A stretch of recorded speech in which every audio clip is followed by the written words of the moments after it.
Hi, fourth graders. It's Mrs. Dutton here again. We are on Chapter 5 of The Miraculous Journey of Edward Tulane. Today I have a guest reader with me. My daughter Emmy is going to play the voice of Abilene today. Let's start with Chapter 5. The house on Egypt Street became frantic with activity as the Tulane family prepared for their voyage to England. Edward possessed a small trunk, and Abilene packed it for him, filling it with his finest suits and several of his best hats, and 3 pairs of shoes, all so that he might cut a fine figure in London. Before she placed each outfit in the trunk, she displayed it to him. "Do you like the shirt with the suit?"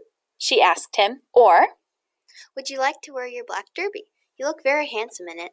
Shall we pack it?" And then, finally, on a bright Saturday morning in May, Edward and Abilene and Mr. and Mrs. Tulane were all on board the ship, standing at the railing. Pellegrina was at the dock. On her head, she wore a floppy hat strung around with flowers. She stared straight at Edward. Her dark eyes glowed. "Goodbye," Abilene shouted to her grandmother. "I love you." The ship pulled away from the dock. Pellegrina waved to Abilene. "Goodbye, lady," she called. "Goodbye." Edward felt something damp in his ears. Abilene's tears, he supposed.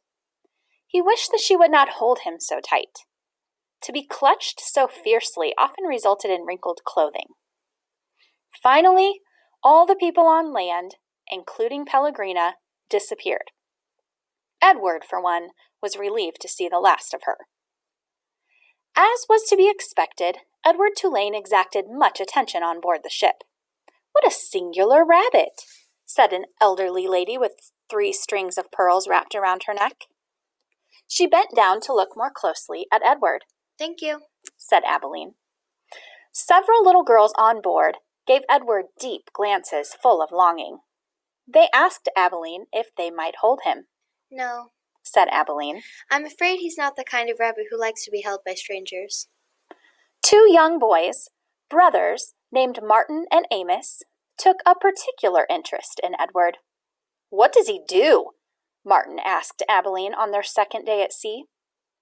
He pointed at Edward, who was sitting on a deck chair with his long legs stretched in front of him. "He doesn't do anything," said Abilene. "Does he wind up somewhere?" asked Amos. "No," said Abilene. "he does not wind up." "What's the point of him, then?" said Martin. "The point is that he is Edward," said Abilene. "That's not much of a point," said Amos. "It's not," agreed Martin. And then, after a long, thoughtful pause, he said, "I wouldn't let anybody dress me like that." "Me neither," said Amos. "Do his clothes come off?" asked Martin. "Of course they do," said Abilene. "He has many different outfits, and he has his own pajamas too. They are made of silk." Edward, as usual, was disregarding the conversation. A breeze was blowing in off the sea, and the silk scarf wrapped around his neck billowed out behind him. On his head, he wore a straw boater. The rabbit was thinking that he must look quite dashing. It came as a total surprise to him when he was grabbed off the deck chair, and first his scarf and then his jacket and pants were ripped from his body. He heard his pocket watch hit the deck of the ship, and then, held upside down, he watched the watch roll merrily toward Abilene's feet. "Look at him," said Martin. "He's even got underwear." He held Edward aloft so that Amos could see. "Take it off!" shouted Amos. "No!" screamed Abilene. Martin removed Edward's underwear. Edward was paying attention now. He was mortified. He was completely naked except for the hat on his head, and the other passengers on board the ship were looking at him, directing curious and embarrassed glances his way. "Give him to me!" screamed Abilene. "He's mine!" "No!" said Amos to Martin.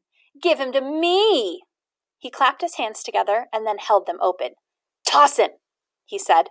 "Please!" cried Abilene. "Don't throw him. He's made of china. He'll break." Martin threw Edward. and Edward sailed naked through the air. Only a moment ago, the rabbit had thought that being naked in front of a shipload of strangers was the worst thing that could happen to him. But he was wrong. It was much worse being tossed in the same naked state from the hands of one grubby laughing boy to another. Amos caught Edward and held him up, displaying him triumphantly. "Throw him back!" called Martin. Amos raised his arm, but just as he was getting ready to throw Edward, Abilene tackled him, shoving her head into his stomach and upsetting the boy's aim. So it was that Edward did not go flying back into the dirty hands of Martin. Instead, Edward Tulane went overboard.